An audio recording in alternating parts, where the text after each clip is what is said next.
Seigneur, la supplication qu'on veut te faire en débutant ce message, cette prédication est simple. Fais-nous voir, ouvre nos yeux afin que l'on voie les merveilles de ta loi. Ouvre nos yeux pour te voir comme tu l'es réellement, Seigneur, dans ta gloire, combien tu es magnifique, comment tu es tout suffisant pour satisfaire nos cœurs. Manifeste-toi à nous, Seigneur, parce qu'on a tellement besoin de toi. Glorifie-toi au milieu de nous, Seigneur, en mettant ta joie dans nos cœurs, en faisant déborder nos cœurs de ta paix, de ta joie, de la joie du Christ, qu'on soit des témoignages vivants sur cette terre qu'il y a quelque chose d'infiniment plus satisfaisant que ce que ce monde nous offre. Amen. Frères et sœurs, je suis vraiment heureux de retourner parmi vous. Pour ceux qui ne le savaient pas, j'étais à Paris dimanche dernier à la conférence Bonne Nouvelle sur la suffisance des Écritures. Puis il y aurait bien des choses que je pourrais dire dessus ça. Ça s'est très bien passé, c'était très édifiant. Mais pour faire un pont vers mon message, je pourrais vous partager ce qui a été le plus édifiant, le plus grandiose pendant mon temps à Paris. C'est pas la conférence, c'est ni qui était excellente, c'est ni les gens merveilleux que j'ai rencontrés, c'est ni l'excitation d'être ailleurs, puis tout ça. C'est tout merveilleux, ça. Mais le moment le plus extraordinaire que j'ai eu, c'était dimanche, entre les deux cultes, juste avant qu'on m'amène pour répondre à des questions dans un question-réponse avec les intervenants. J'étais assis dans la salle, il n'y a personne qui me parlait. Je regardais dehors parce qu'il y avait la lumière qui rentrait.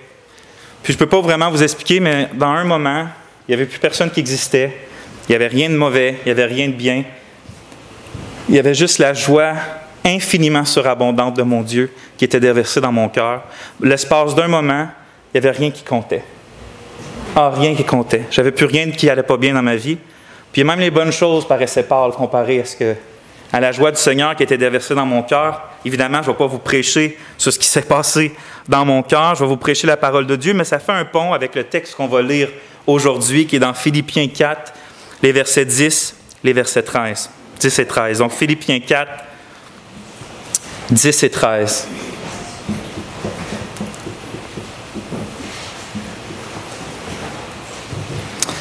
Je vais vous lire dans la version Bonne Semence, mais c'est sensiblement la même chose que les autres. Donc, Philippiens, chapitre 4, on va commencer à lire au verset 10, et je commence à lire la parole de Dieu. J'ai éprouvé une grande joie dans le Seigneur de ce que maintenant, enfin, vous avez fait revivre votre intérêt pour moi. Vous y aviez bien pensé, mais l'occasion vous manquait. Je ne parle pas en raison de privation, car j'ai appris à être content dans les situations où je me trouve. Je sais être dans le dénuement, je sais aussi être dans l'abondance.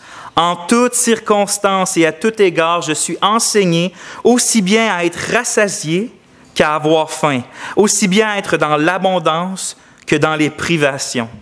Je peux tout en celui qui me fortifie.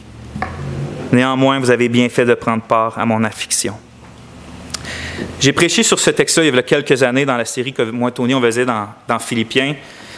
Mais je le trouvais à propos de ramener le même texte, évidemment pas le même message, mais le même texte aujourd'hui. Parce que vous savez, du matin jusqu'au soir, en fait du matin jusqu'au matin, 24 heures sur 24, 7 jours sur 7, 365 ou 65,5 par année, ce monde-là, Satan puis notre chair nous bombarde sans cesse pour essayer de nous faire croire que la liste de besoins qu'on a est toujours plus grande, puis qu'on ne va pas être satisfait puis heureux à moins qu'on soit acharné à essayer de cocher toutes les cases de nos supposés besoins essentiels. Puis c'est rien de surprenant parce que, dans le fond, c'est la même tactique que le serpent ancien a utilisée avec nos premiers parents, Adam et Ève. Il était là dans la présence pleinement satisfaisante de Dieu, il n'y avait aucun péché, il était innocent encore, il n'était même pas eux-mêmes entachés. Mais le serpent est venu et a réussi à leur faire croire qu'il y avait peut-être quelque chose de plus qui manquait, puis que s'ils feraient simplement désobéir un peu, bien là, ils seraient vraiment satisfaits. Mais s'il est vrai que d'un point de vue strictement naturel, on a plusieurs besoins comme manger, boire, respirer, tout ça, lorsqu'on regarde d'un point de vue spirituel, il y a vraiment un seul besoin unique que nous avons en tant qu'être humain. Puis une seule chose qui est absolument nécessaire pour vivre la vie que Dieu pour laquelle Dieu nous a créés. Puis cette chose-là, en fait, c'est pas une chose, c'est un être. Puis cet être-là, en fait, c'est pas juste un être, c'est le Dieu infiniment glorieux, le Dieu trinitaire révélé dans la Bible. Simplement dit, notre âme ne peut être comblée que dans une communion véritable avec le seul vrai Dieu. C'est la seule manière que notre âme peut être comblée. Comme le dit le petit catéchisme de Westminster, on a été créés pour glorifier Dieu et nous réjouir en lui pour toujours. Et donc, c'est pour ça qu'on a été créés. Puis, dans le fond, au point qu'on peut réellement dire, sans exagérer, que si tu possèdes absolument tout que ce monde-là peut t'offrir, absolument tout, les bonnes choses comme les mauvaises, tu possèdes tout, tu as le droit sur tout. Mais que tu ne possèdes pas Christ, tu n'as absolument rien en vérité. Et à l'inverse, si tu es privé d'absolument tout, de tout ce qui est bon pour le corps, même de la santé, même de la vie même, on va dire, mais que tu as Christ, comme lui-même nous l'enseigne, en vérité, tu as absolument toute chose, tout ce qui est nécessaire. Dieu, c'est la seule nécessité qu'on a réellement besoin, Paul dit en Romains 11, c'est de lui, par lui, et pour lui que sont toutes choses, à lui la gloire dans les siècles. Amen. Le problème, c'est, OK, Dieu, c'est la fontaine absolument magnifique et satisfaisante que nos âmes ont besoin. Mais le problème, c'est qu'en Adam et depuis Adam, on s'est constamment rebellé contre le Seigneur, puis on a reçu en nous-mêmes la juste condamnation qu'on méritait. C'est quoi cette juste, l'ultime condamnation qu'on a eue, la plus grave en quelque sorte? Mais c'est d'être jeté de la présence de Dieu, d'être séparé de lui, d'être jeté hors du jardin.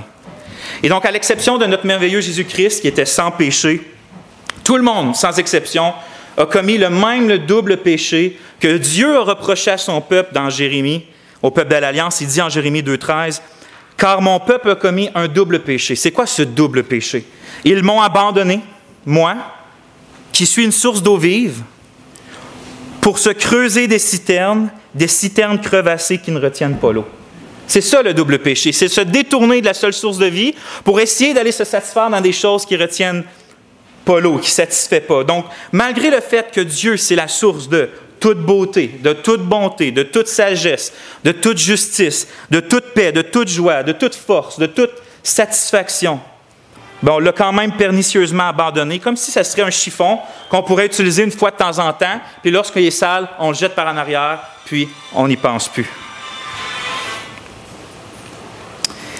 C'est pour ça qu'il n'y a rien de surprenant, frères et sœurs, quand on regarde l'humanité depuis Adam jusqu'à aujourd'hui, pendant ces milliers d'années-là, quand on regarde la race humaine, on voit une race qui est complètement insatisfaite, puis qui court comme des assoiffés perpétuels à s'endurcir. En fait, ils courent à leur perte dans l'obstination de leur cœur à vouloir absolument trouver leur bonheur ailleurs que dans Dieu, qui est la seule source de bonheur, la seule source de satisfaction, la seule source d'eau vive. Mais pour nous, par exemple, on peut dire un « mais » à ça, parce qu'on peut dire « mais grâce soit rendue à notre merveilleux Dieu, que malgré le fait qu'on était perdus dans les noirceurs, qu'on était esclaves, puis même qu'on était esclaves du péché, puis condamnés à la mort, bien, notre merveilleux Dieu a envoyé son Fils unique, notre Seigneur Jésus-Christ, notre Sauveur, qui est venu mourir à notre place sur cette croix infâme, qui a reçu en lui-même la condamnation, la séparation qu'a mérité nos péchés. Pourquoi? Afin d'enfin nous prendre puis de nous ramener à Dieu. Pour qu'enfin on puisse passer d'insatisfait à satisfait de nouveau dans la présence éternelle de Dieu. L'affaire, c'est que, en fait, on pourrait conclure comme ça ce premier méga gros paragraphe que je viens de faire. C'est que les pécheurs qui sont séparés de Dieu sont les gens les plus insatisfaits. Puis ils vont toujours l'être. Tandis que les chrétiens qui sont justifiés par Christ sont les gens les plus satisfaits qui existent. En tout cas, ils devraient. Ils devraient. Mais malheureusement, Même si on est régénéré, même si on est sauvé, même si on est pardonné, même si on est justifié, même si on va être glorifié assurément par Jésus-Christ, il existe encore quelque chose en nous de la vieille nature pécheresse. Puis cette nature-là pécheresse, elle ne va jamais être satisfaite par Dieu. Aussi longtemps qu'elle est avec nous. Cette part-là de nous, elle n'aime pas la présence de Dieu. Elle n'aime pas recevoir de Dieu. Elle n'aime pas voir Dieu. Elle veut plus d'elle-même. Elle ne veut pas plus de Dieu.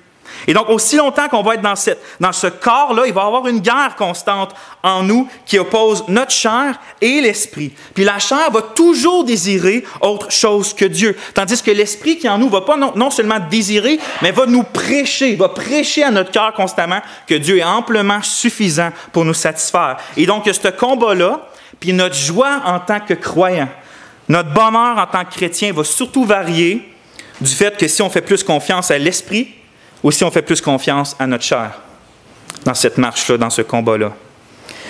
Autrement dit, l'un des plus grands et constants combats de la vie chrétienne, c'est le combat du contentement. Le combat du contentement. Sans le contentement en Dieu, il va être impossible qu'on vive un type de vie chrétienne rempli de joie, rempli de paix, puis il va être impossible qu'on puisse dire comme l'apôtre Paul, au verset 12 de notre texte, « Je sais être dans le dénuement et je sais être aussi dans l'abondance. » Il savait ces deux choses-là. Il ne savait pas seulement vivre quand ça allait bien. Pourtant, Paul, on le connaît, s'il y en a bien un qui n'a pas été épargné des difficultés, puis de la souffrance, puis de la persécution, autant spirituelle que mondaine, c'est bien lui. Puis malgré ça, il pouvait nous exhorter à toujours, on est dans l'épître de Philippiens, Philippiens 4.4, « Réjouissez-vous dans le Seigneur », je le répète, « Réjouissez-vous ». Il pouvait nous exhorter autant à la joie, sans cesse, puis à la paix, puis même, il pouvait se nommer comme un exemple à suivre. Il dit au verset 9, « Ce que vous avez appris, reçu, entendu et vu en moi, » fait que vu en lui, « faites-le, et le Dieu de paix sera avec vous. » Donc, il est en train de dire, la joie que je ressens, la paix que j'ai malgré toutes circonstances, elle peut être la vôtre aussi. Puis ce qu'on va faire ce matin, en tout cas par la grâce de Dieu, j'espère, parce qu'on veut expérimenter la paix puis la joie que l'apôtre expérimentait. Mais pour ce faire, on doit recevoir, comme il dit, ses paroles inspirées, recevoir, mais on doit aussi faire comme lui. Puis qu'est-ce que lui faisait? Il était enseigné aussi bien à être rassasié qu'à avoir faim, aussi bien à être dans l'abondance qu'à être dans les privations. Verset 12. Et donc le titre de ma prédication, c'est « Apprendre le contentement ». Puis on va avoir 4 points. Le premier, ça va être « Qu'est-ce que le contentement ?» Parce qu'on va en parler sans cesse. J'aimerais ça qu'on commence.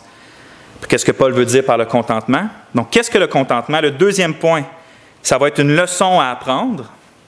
Une leçon à apprendre. Troisième point, on va voir l'importance du contentement. Quatrièmement, on va voir rapidement la source du contentement.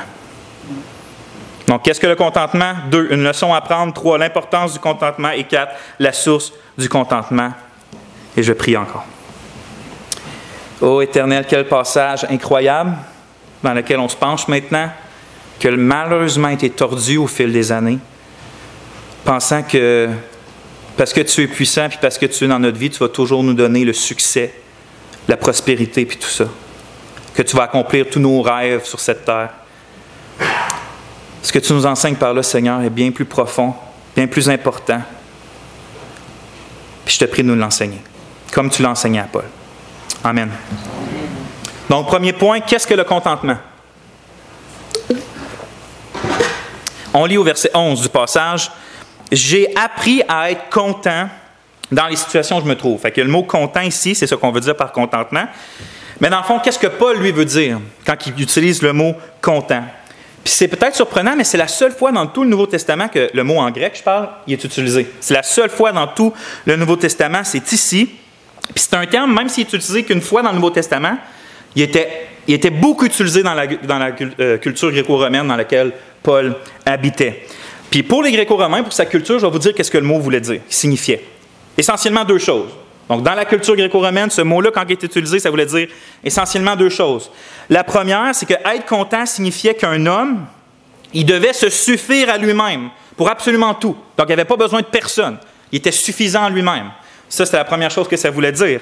La deuxième, qui est sensiblement, qui se ressemble, c'est qu'il devait être capable, non simplement qu'il avait besoin de personne pour accomplir ce qu'il voulait, mais il était capable, par le pouvoir de sa propre volonté, de résister à la force des circonstances. Donc, les circonstances ne l'affectaient pas, mais par la force de sa propre volonté. Évidemment, Paul n'endosse pas ces deux sens-là mot à mot, mais il fait souvent ce que les chrétiens ont fait au premier siècle, c'est qu'il va recycler soit des concepts ou des mots, puis il va les christianiser, on peut dire. Fait qu'il va utiliser des concepts, puis il va le peaufiner, puis il va dire, en réalité, c'est ça que ça devrait être. Puis c'est ça qu'il fait ici. Dans le fond, le concept de contentement, ça parle surtout de suffisance, puis ça parle de résistance en face des circonstances.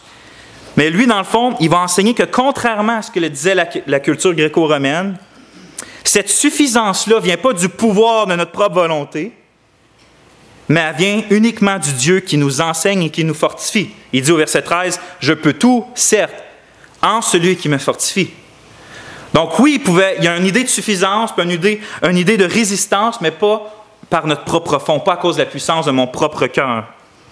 Autrement dit, puis je vais répéter 2 fois, le contentement, c'est quoi? C'est cet état d'esprit paisible d'un cœur si rempli de joie satisfaisante du Seigneur que le chrétien devient indépendant des circonstances extérieures, qu'elles soient bonnes ou mauvaises. Je répète, le contentement, c'est cet état d'esprit paisible d'un cœur qui est si rempli de la joie satisfaisante du Seigneur qu'il devient indépendant des circonstances extérieures, qu'elles soient bonnes ou mauvaises. Dans le fond, c'est que les circonstances extérieures n'ont aucun effet spirituel sur le cœur de celui qui trouve son contentement en Dieu. Au contraire de ça, le mécontentement, dans le fond, c'est un état troublé, c'est un état insatisfait de l'âme qui rend qu'une personne est constamment affectée par ce qui se passe à l'extérieur de lui. Donc, quand ça va bien, il va aller bien, il est affecté par ça. Puis quand ça va mal, aussi, ça va aller mal dans son cœur parce que les circonstances, en fond, il y a un chemin direct vers son âme, vers son cœur. Ça, c'est la personne qui vit le mécontentement. Je vous ai déjà cité le puritain Thomas Watson, qui a écrit un merveilleux livre sur le contentement qui est en français. Ça s'appelle « Le contentement, un don de Dieu ». Je vous le recommande chaudement. Mais il dit ça dans ce livre-là, de manière imagée. Regardez comment c'est fort ce qu'il dit. « Ce ne sont pas les troubles qui te troublent. Ce ne sont pas les troubles qui te troublent, mais le mécontentement. Ce n'est pas l'eau autour du navire qui le fait sombrer, mais celle qui s'y introduit. » Ça, c'est Thomas Watson. Moi aussi, j'ai mes petites images pour nous aider à comprendre. Dans le fond, je trouve que le mécontentement, on pourrait le comparer au mercure, qui change constamment, dépendamment de la température. Donc, quand il fait chaud, le mercure va prendre de l'expansion, puis il change. Puis quand il fait plus froid, ben, il va être moins haut dans le thermomètre, je pense qu'on dit. C'est un thermomètre ou... Bon. Donc, comme le mercure, la personne qui est mécontente est instable parce que les circonstances vont faire en sorte qu'il change. Contrairement à ça, la personne qui est contente, qui est satisfaite en Dieu, l'image que j'ai, moi, c'est plutôt celle de Noé et sa famille qui sont dans l'arche, puis malgré que le monde entier est dans les eaux troubles, puis que la terre entière se fait détruire, eux sont paisibles dans l'arche parce que Dieu la dirige souverainement. Ainsi, la personne qui expérimente le contentement, que ce soit... Je veux dire, la personne qui expérimente le contentement, qui soit dans la disette, qui soit dans la détresse, qui soit dans l'abondance ou qui soit dans le confort, l'état de son cœur est comme toujours le même, parce que c'est la joie du Seigneur qui va dicter l'état de son âme et ce n'est pas les circonstances. Amen. C'était pour le premier point. Qu'est-ce que le contentement? Maintenant, c'est une leçon qu'on doit apprendre. Donc, une leçon à apprendre. Parce que remarquez, ce que Paul, il prend la peine de spécifier au verset 11. Oui, il expérimente le contentement, mais il dit « J'ai appris à être content. » J'ai appris à être content. Et donc, le contentement, ce n'était pas quelque chose, on va dire, de naturel pour l'apôtre. Dans le fond, il avait dû l'apprendre. Mais qu'est-ce que ça veut dire? Est-ce qu'il l'a appris lui-même de manière autodidacte? Il s'est enseigné lui-même le contentement? Évidemment, ce n'est pas ça que ça veut dire. Au verset 12, il précise « Je suis enseigné. » Donc, il est enseigné aussi bien à être rassasié qu'à avoir faim. Donc, ce n'est pas lui qui s'enseigne lui-même, c'est quelqu'un d'autre qui l'enseigne, puis le contexte, comme on l'a vu, montre clairement que c'est Dieu. Je peux tout en celui qui me fortifie. Donc, c'est Dieu qui l'enseigne au contentement.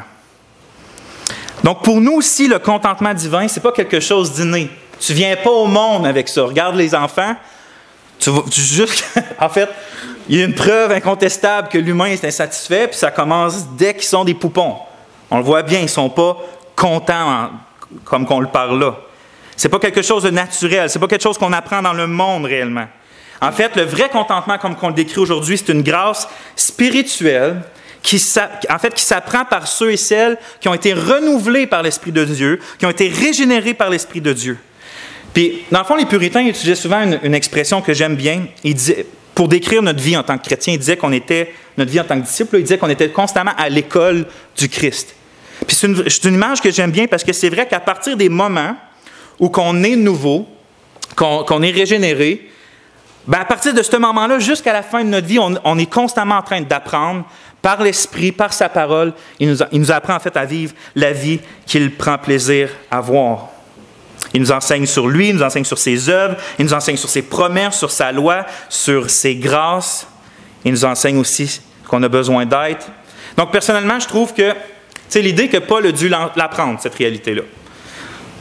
Même si c'était le grand apôtre, il a dû l'apprendre. Moi, ça fait deux effets sur moi. Je ne sais pas si ça fait le même sur vous. Moi, ça fait deux effets. D'un côté, ça m'humilie, puis d'un autre côté, ça m'encourage. Puis je vais vous expliquer pourquoi. Je trouve que c'est une vérité humiliante parce que, encore une fois, ce que je dois être, puis ce que Dieu veut que je sois, ça ne se trouve pas en moi, naturellement. Parce que ce que je dois être, puis ce que je veux être, puis ce que vous voulez être, bien, ça ne se trouve pas en moi, puis ça ne se trouve pas en vous. Cette vérité-là est aussi humiliante parce qu'encore une fois, si je ne grandis pas dans le contentement, comme dans toutes les autres grâces chrétiennes, bien, ce n'est pas faute d'enseignement, puis ce n'est pas faute d'enseignant non plus.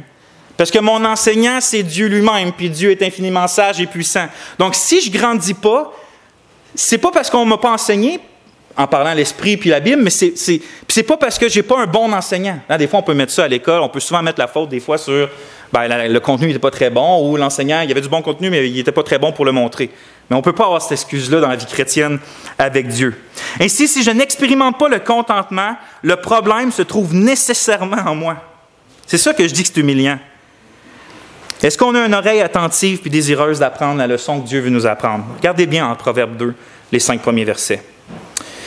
« Mon fils, si tu reçois mes paroles et que tu caches par-devers toi mes commandements, pour rendre ton oreille attentive à la sagesse, si tu inclines ton cœur à l'intelligence, si tu appelles le discernement, si tu adresses ta voix à l'intelligence, si tu la cherches comme de l'argent et que tu la recherches comme des trésors cachés, alors tu comprendras la crainte de l'Éternel et tu trouveras la connaissance de Dieu. » Donc, voyez-vous, là-dedans, il y a un accent sur l'effort qu'on doit mettre, que ce soit la prière, la recherche. Et donc, moi, mes questions, c'est, Dieu nous enseigne, mais est-ce qu'on est enseignable?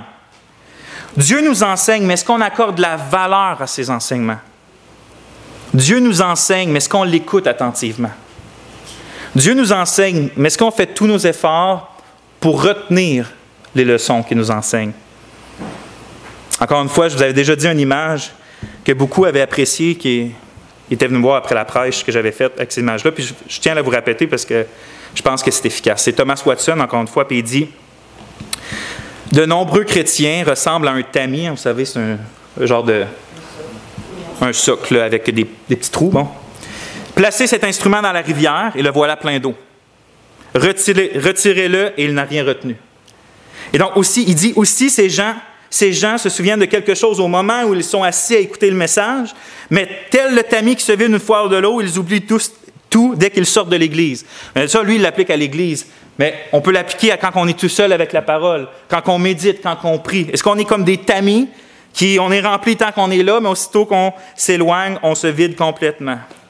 Voilà donc pourquoi je dis que le fait que le contentement s'apprend est humiliant, car à qui revient la faute de ne pas apprendre si j'ai le meilleur professeur et le meilleur enseignement? Mais ce n'est pas juste humiliant. C'est aussi encourageant parce que si Paul, l'un des plus efficaces missionnaires du christianisme, lui a dû apprendre le contentement, bien moi aussi, ça veut dire que je peux l'apprendre. Paul, c'est un homme de la même nature que nous, puis l'esprit qui était en lui, c'est le même esprit qui est aussi en nous.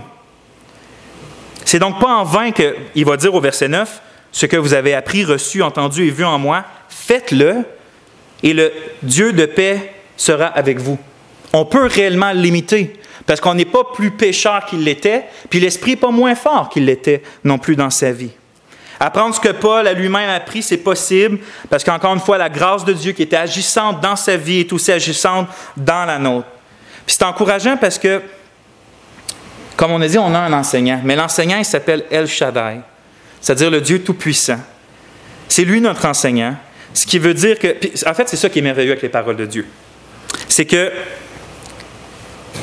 par elles, en fait, c'est qu'elles ont le pouvoir de créer en moi ce qu'elles exigent de moi. Par elles, c'est par elles que Dieu nous communique des grâces. Et donc, quand on lit des choses qu'on n'est pas capable de faire, c'est justement en lisant, en méditant, priant, recherchant, en essayant de mettre en pratique que Dieu va créer dans notre cœur et dans notre vie les choses que la Bible nous demande, mais qu'on n'est pourtant pas capable de faire par nous-mêmes. C'est pour ça qu'on ne doit jamais se priver des moyens de grâce comme la lecture, la méditation puis la prédication. Frères et sœurs, on est constamment à son école. Puis son école, c'est pas comme le dimanche matin. Hein? C'est pas là l'école du Christ. C'est pas on part de chez nous et on s'en va à l'école du Christ 2 heures ou 4 heures par semaine. L'école du Christ, c'est notre vie quotidienne, avec les hauts, avec les bas, c'est ça. Tout ça, c'est la classe, la salle de la classe de Dieu. Et donc, Dieu, quand il nous apprend quelque chose, il ne fait pas simplement nous apprendre la théorie, par exemple, du contentement. Il ne veut pas juste qu'on ait un concept de... On peut écrire sur un bout de papier ce que c'est le contentement. En fait, il va permettre des circonstances dans nos vies dans lesquelles il veut qu'on apprenne le contentement, au niveau pratique. Et donc, en fait, mon frère, ma soeur, je vais te dire ça comme ça. Est-ce que tu vois la situation présente de ta vie, on va dire qu'elle soit facile ou qu'elle soit difficile, comme un stage dans le cours du Seigneur, le cours du contentement? Est-ce que tu vois ta prospérité ou la naissance de ton enfant comme l'occasion d'apprendre le contentement dans l'abondance? Ou est-ce que tu vois ton célibat, ta maladie, tes souffrances, ton deuil, comme aussi l'occasion d'apprendre le contentement qui seul va faire en sorte que tu vas te satisfaire pleinement en Dieu malgré l'adversité? Peut-être que tu es en train de te dire, Dieu aurait peut-être pu choisir un autre moyen pour m'enseigner le contentement que mon épreuve, mais ce qu'on doit répondre à ces pensées-là, c'est « Sommes-nous plus sages que Dieu? Sommes-nous meilleurs que Dieu? Avons-nous plus de bonté que Dieu? » Ne crois-tu pas que l'Éternel désire ton bien ultime et qu'il sait exactement comment le produire en toi? C'est pour ça qu'il faut lui faire confiance, parce qu'il sait mieux que toi-même ce que tu as de besoin. Regardez Isaïe, comment Dieu parle dans Isaïe 48, verset 17. « Ainsi parle l'Éternel, ton Rédempteur, le Saint d'Israël. Moi, l'Éternel, ton Dieu, je t'instruis pour ton bien. Je te conduis dans la voie que tu dois suivre. Oh, si tu étais attentif à mes commandements, ton bien-être serait comme un fleuve et ton bonheur comme les flots de la mer. » Dieu, il ne te demande pas de te réjouir de la difficulté elle-même. On n'est pas des masochistes. Il te demande de te réjouir en lui malgré la difficulté. Puis de te réjouir dans le fait que sa main providentielle peut permettre la difficulté dans ta vie, mais pour un bien plus grand, qui va être une joie plus grande dans ton cœur vis-à-vis de Dieu. Voyez-vous comment le fait de connaître réellement qui est Dieu en Jésus-Christ, puis de lui faire réellement confiance, c'est réellement la source même de notre contentement. Donc, si tu vois les situations difficiles dans ta vie comme dirigées par la main sage, la main d'amour d'un Dieu qui cherche à t'enseigner, mais ayant cette confiance-là dans ce Dieu-là, ça va te procurer le plus grand des biens. Ton cœur va être tranquille, puis là, tu vas être content malgré la difficulté.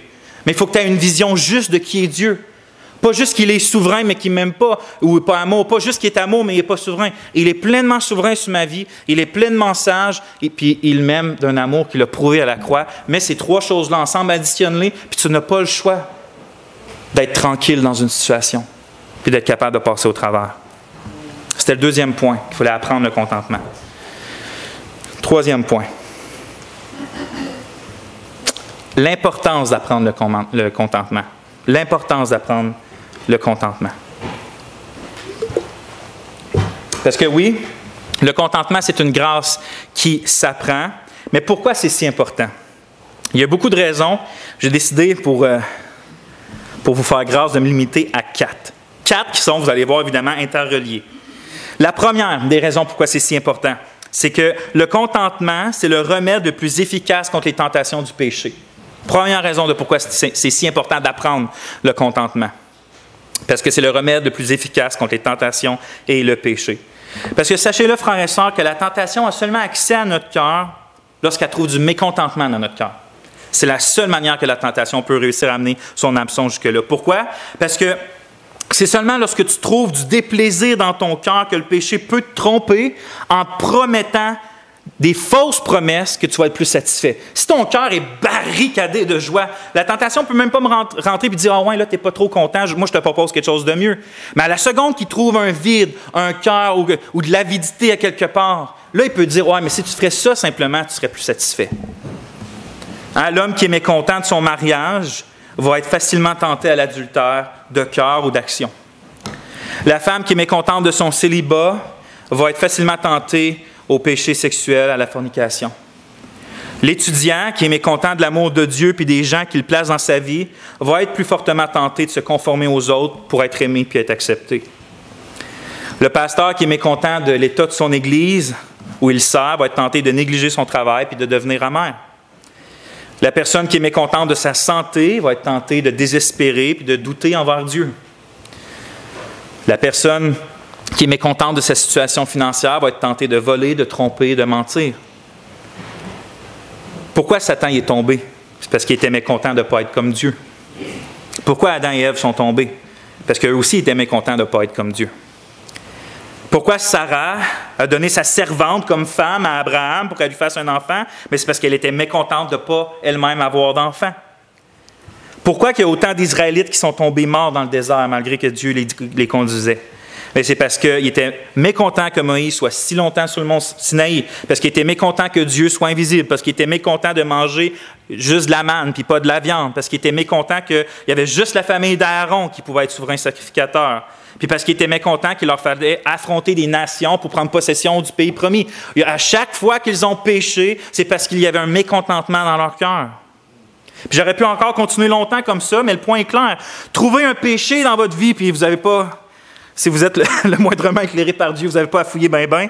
Trouvez un péché dans votre vie, puis assurément, vous pouvez retracer sa source à un manque de contentement en Dieu. Ainsi, le mécontentement nous dispose à toutes sortes de tentations. Mais le mécontentement que cause la joie, le contentement que cause la joie du Seigneur, c'est comme une muraille d'eau alentour de notre cœur puis de nos pensées qui éteint les traits enflammés du diable avant qu'il se rende à notre cœur. Si la pauvreté ou la richesse nous surprend, est-ce qu'on est prêt à faire face aux tentations qui vont venir avec les deux situations? Les tentations qui viennent avec la pauvreté, puis les tentations qui viennent avec la richesse. Paul, lui, était prêt. Il dit, « J'ai appris à être content dans les situations où je me trouve. Je sais être dans le dénuement. Je sais être dans l'abondance. En toutes circonstances et à tout égard, je suis enseigné aussi bien à être rassasié qu'à avoir faim, aussi bien à être dans l'abondance qu'à être dans les privations. » Donc, ça m'amène à la deuxième, pourquoi c'est important, en fait, d'apprendre le contentement, c'est que le contentement nous apprend à vivre dans l'abondance. Le contentement nous apprend à vivre dans l'abondance. Parce que Paul, c'était un homme qui avait appris le secret, pas simplement, des fois, on pense ça, le contentement, on pense que c'est seulement quand il nous manque quelque chose. Mais Paul, lui, avait appris le secret de vivre dans l'abondance. Je sais aussi être dans l'abondance. Puis on peut se demander, pourquoi le contentement dans l'abondance? C'est justement d'habitude quand je suis privé de certaines choses, que je suis tenté de les avoir, donc là, je ne suis pas content. On pourrait penser comme ça. Mais en réalité, je crois qu'il est plus difficile même de vivre le contentement lorsqu'on est dans l'abondance, puis quand on n'a aucune privation apparente. Parce que lorsqu'on est comblé extérieurement, c'est facile d'être tenté de mettre nos espoirs puis nos joies dans ces choses-là qui, à leur tour, vont développer du mécontentement dans notre cœur. Parce que c'est soit qu'on en veut plus, soit qu'on veut mieux, ou soit qu'on est dans le désespoir simplement à l'idée de perdre ce à quoi notre cœur s'attache. Aux gens que le Seigneur, qu'on aime tant dans nos vies. Puis on vit que pour ces choses-là. C'est ces choses-là qui sont nos sauveurs, c'est ces choses-là qui sont nos satisfactions, qui sont nos ancres, qui sont nos rochers. Par exemple, on va longtemps soupirer après un époux, mais quand on l'a, on soupire après une meilleure version de notre époux. Vous comprenez ce que je veux dire? Exemple, on va soupirer, on est malade, on soupire après la santé, mais aussitôt que Dieu nous l'accorde, mais là, on va vivre constamment dans la peur de soit retomber malade ou de mourir. Fait qu'on soupire après des choses, on est content de certaines bonnes choses au lieu d'être content de Dieu, puis ça fait qu'on n'est jamais satisfait, en fait. Charles Spurgeon, dans une prédication qui est faite sur le contentement, regardez bien ce qu'il dit. Charles Spurgeon. Quand les hommes ont trop de miséricorde de Dieu, il est étrange que nous devions dire cela, et pourtant c'est un grand fait. Quand les hommes ont beaucoup des miséricordes providentielles de Dieu, il arrive souvent qu'ils aient peu de reconnaissance pour les choses qu'ils ont reçues. Ils sont pleins et ils oublient Dieu. Satisfaits de la terre, ils se contentent de se passer du paradis. Soyez assurés, mes chers auditeurs, il est plus difficile de savoir comment être plein que de savoir avoir faim. Savoir avoir faim est une leçon importante, mais savoir être plein est, après tout, la leçon la plus dure à apprendre. Pour l'apôtre Paul, l'abondance n'était pas son Dieu, puis l'abondance n'était pas non plus sa sécurité. Il savait que les richesses sont incertaines. Il savait que les circonstances extérieures étaient incertaines. Ça pouvait bien aller, il pouvait pas être en prison, puis le lendemain, il pouvait être en prison. Sa vie pouvait être constamment... il pouvait être avec l'Église en train de chanter, puis dans l'après-midi, il devait fuir la ville pour sauver sa vie. C'est pour ça qu'il priait, que Dieu le garde humble, puis il avait appris à ne pas être dans l'abondance en vain. Écoutez bien, il avait appris à ne pas être dans l'abondance en vain. Il jouissait des moments d'abondance, on le sait, mais il jouissait de ces moments-là en rendant continuellement grâce à Dieu et aussi en enrichissant les autres à l'exemple de Christ. Non seulement avec l'argent, il le faisait, mais aussi avec les dons spirituels. Paul savait être généreux, il savait utiliser son abondance pour l'avancement de l'Évangile puis pour le salut des pécheurs comme un bon gérant des trésors de Dieu. Et là, je veux spécifier, ce n'est pas que l'argent est mal, ce n'est pas que l'abondance est mal. Paul, dans le contexte, a accepté un don des Philippiens. C'est ça dans le contexte dans lequel on est. Il a accepté un don des Philippiens. Donc, ce n'est pas l'argent qui est mal, mais c'est l'amour de l'argent qui est mal. Puis c'est un piège très fort pour égarer les gens loin de la foi. Puis l'amour de l'argent, tu n'as pas besoin d'avoir bien de l'argent pour avoir ce péché-là. Tu peux en avoir juste un petit peu, puis être complètement possédé par l'amour de l'argent. Puis tu vas avoir beaucoup de biens, beaucoup d'abondance, puis avoir zéro amour de l'argent dans ton cœur aussi. OK, on va aller au troisième. Troisième raison pourquoi le contentement, c'est si important à prendre, c'est que non seulement ça nous apprend à vivre dans l'abondance, mais ça nous apprend aussi à vivre dans le dénuement. Dans le dénuement, dans les privations, entre mots. C'est ça que Paul dit, il dit « Je sais être dans le dénuement ». Donc, comme on l'a mentionné plus haut, l'adversité vient avec une panoplie de tentations, que ce soit la tentation du doute, la colère, du découragement, de se plaindre même contre Dieu. Mais on oublie qu'on est des citoyens des cieux puis qu'on est appelés à vivre comme des pèlerins sur la terre, comme des voyageurs. Ici, nous, on est juste de passage. Paul, il dit à Timothée, en 1 Timothée 6, verset 6, il dit « Or, la piété, avec le contentement, est un grand gain. Car nous n'avons rien apporté dans le monde, et il est évident que nous n'en pouvons rien emporter. Alors, ayant nourriture et vêtements, nous serons satisfaits. Mais ceux qui veulent devenir riches tombent dans une tentation et dans un piège et dans beaucoup de désirs insensés et pernicieux qui plongent les hommes dans la ruine et la perdition. » On est plusieurs à prier avec ardeur que les situations changent, puis on devrait faire ça. C'est un exemple biblique. On voit David aussi qui demandait que les situations changeaient quand c'était difficile. Il n'y a rien de mal à ça, au contraire. Mais pourquoi ne prions-nous pas aussi davantage pour que nos cœurs changent au point d'être contents malgré la situation? C'est possible par la grâce du Seigneur, puis c'est ce qu'il promet de faire en nous, mais est-ce qu'on le désire? Est-ce qu'on désire être content? Est-ce qu'on désire, désirons-nous plus que les circonstances changent ou que notre cœur change à la ressemblance de Jésus qui pouvait faire tout ce qu'il faisait en vue de la joie qui lui était réservée? Vous comprenez-vous? C'est bien beau de vouloir que nos circonstances changent. Amen. Mais si on aurait le choix entre toutes tes situations changent selon ton désir, mais tu restes avec un cœur insatisfait, ou tu as un cœur pleinement satisfait en Dieu, mais tes situations ne changent pas et même s'empirent. Quelle serait votre décision? Quatrièmement, le contentement, c'est le moyen le plus efficace afin de glorifier Dieu. La raison, c'est assez simple, parce que dans le fond, le mécontentement, c'est une forme d'incrédulité dans l'amour, dans la sagesse et dans la providence de Dieu. C'est ça le mécontentement, c'est qu'on doute de Dieu. Thomas Watson disait encore, « Les soucis et l'anxiété, en se déséquilibrant au point de faire perdre confiance ou de préoccuper l'esprit, causent un grand déshonneur au nom de Dieu. Il vide sa providence de tout contenu, comme si le Seigneur siégeait dans les cieux totalement oublieux de ce qui se passe sur la terre, comme un horloger fabrique une montre, la remonte puis la laisse à son propre sort. » Il dit que le mécontentement, c'est de voir un Dieu un peu comme ça. Oui, Dieu existe, je suis chrétien, je n'ai pas le choix de dire ça, mais dans le fond, Dieu, il m'a créé, il m'a sauvé, puis après ça, il me laisse à moi-même. Il ne s'occupe pas de moi. Comme quelqu'un qui construit une montre, après ça, il s'en fout de la montre, il la vend, puis il ne s'occupe plus d'elle. Mais Dieu n'est pas comme ça. Le contentement dit « Dieu m'oublie, Dieu n'est pas sage, Dieu n'est pas en contrôle, Dieu ne prend pas soin de moi. » Tandis que le contentement, au contraire, va dire « Dieu est constamment ma cause devant ses yeux. Dieu est infiniment sage, Dieu est au contrôle de tout, Dieu prend soin de moi dans les moindres détails. » Ainsi, le fait d'être satisfait en Dieu, peu importe les circonstances de notre vie, est tout à sa gloire. Le contentement magnifie la valeur et la grandeur de Dieu. De plus, en plus de glorifier Dieu, de nous à lui, mais ça va glorifier Dieu aussi parce que ça va être un fort témoignage aux personnes qui observent nos vies, que ce soit nos enfants, nos parents, les croyants ou les incroyants, parce qu'ils vont voir en chair et en os une preuve que Dieu est plus satisfaisant que tout ce que ce monde-là propose. Et donc, ça m'a conduit à mon dernier point qui va être très rapide, qui est la source d'un tel contentement. Point 4, la source du contentement.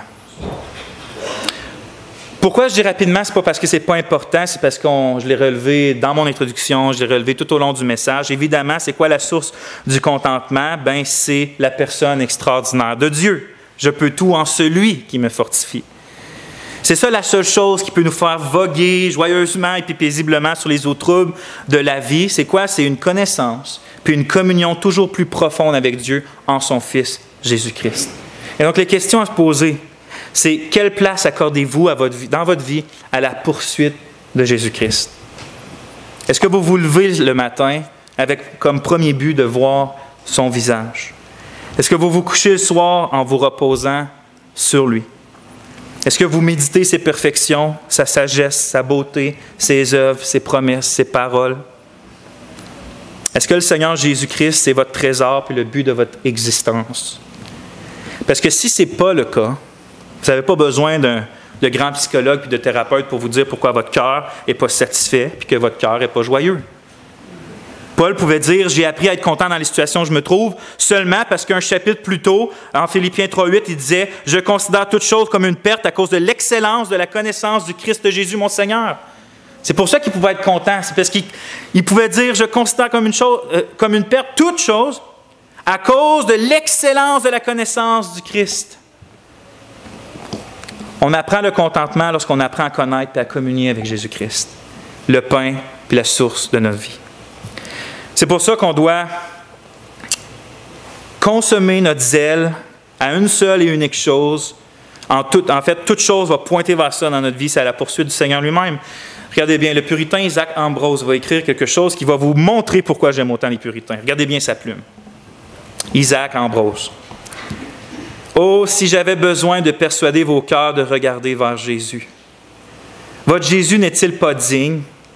Pourquoi donc ne pensez-vous plus à lui? Pourquoi vos cœurs ne sont-ils pas continuellement avec lui? Pourquoi vos désirs les plus ardents et vos délices quotidiens ne sont-ils pas en et après le Seigneur Jésus? Ah, vil cœur, avec quel plaisir et quel acharnement pouvons-nous parler de vanité? Avec quelle liberté et quelle fréquence pouvons-nous penser au plaisir, aux amis, au travail, au désir? Oui, à nos misères, à nos torts, à nos souffrances, à nos craintes. Et le Christ n'est-il pas dans toutes nos pensées? Détournez vos pensées de toutes les vanités terrestres et penchez vos âmes sur l'étude du Christ. Habituez-vous à de telles contemplations et que ces pensées ne soient pas rares ou superficielles, mais qu'elles s'y fixent, qu'elles y demeurent, qu'elles baignent vos âmes dans ces délices, qu'elles trempent vos affections dans ces fleuves de plaisir, ou plutôt dans la mer de la consolation. Attachez vos âmes aux galeries célestes, ayez les yeux continuellement fixés sur le Christ.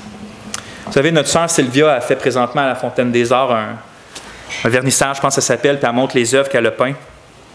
Puis quand les gens vont là, ben, il y a des œuvres partout. Il n'y a pas un mur, il n'y a presque même pas un bout de mur que tu ne vois pas une œuvre. Les gens vont là, puis ils regardent les détails, puis ils trouvent ça magnifique, puis ils peuvent passer du temps à simplement regarder chacune des œuvres. Ben, l'Évangile, c'est le vernissage de la gloire du Christ. C'est là qu'on va pour aller dans cette pièce-là, puis de méditer sur tous les aspects du Christ, que ce soit les paroles, son exemple, ses souffrances, ses gloires, de regarder à Christ et de prendre du temps dans cette méditation-là, que ce soit peu importe quand dans votre journée, peu importe combien de temps vous le faites, mais vous consacrez du temps à méditer et à regarder à Christ. Vous allez là dans l'Évangile le voir. Ce n'est pas nécessairement juste un temps concret dans la parole, mais vous allez au fil de la journée faire élever des prières puis des supplications en disant à Dieu, révèle-moi davantage ton Christ, montre-moi quelque chose de beau, fais-moi approfondir tel aspect. C'est ça, chercher le Christ. C'est ça, d'étudier constamment le Christ. C'est de le contempler, c'est de le regarder, c'est de le méditer. Et on va conclure. J'ai écrit comme conclusion, frères et sœurs, nous avons vu aujourd'hui que notre plus grand et ultime besoin, c'est une communion toujours plus profonde avec Dieu par le Seigneur Jésus-Christ. Si nous n'avons rien d'autre que lui, nous avons tout ce que notre âme a réellement besoin afin d'être joyeuse. Voilà pourquoi il nous est crucial d'apprendre le contentement, cette grâce divine qui affermit nos cœurs dans la joie de Dieu, nous rendant spirituellement insensibles aux diverses circonstances qui se présentent à nous. Alors nous serons fermes contre toute tentation, si seulement nous faisons de Jésus-Christ notre plus grand et féroce poursuite. Que Dieu vous bénisse, frères et sœurs. On va prier. Amen. Ô Éternel, notre Dieu, c'est ce qu'on veut faire. On veut être zélé pour toi. On veut pouvoir dire comme Paul que tout est comme une perte comparée ou à cause de l'excellence, de la connaissance de Jésus-Christ, notre Seigneur. Viens ouvrir nos yeux sur ta magnificence, ô Jésus. Viens détourner nos yeux des choses vaines de ce monde. Viens remplir nos cœurs de la satisfaction qu'on puisse être un peuple content, heureux pour toujours. Bénis ce peuple qui t'appartient, Seigneur. Amen. On va prendre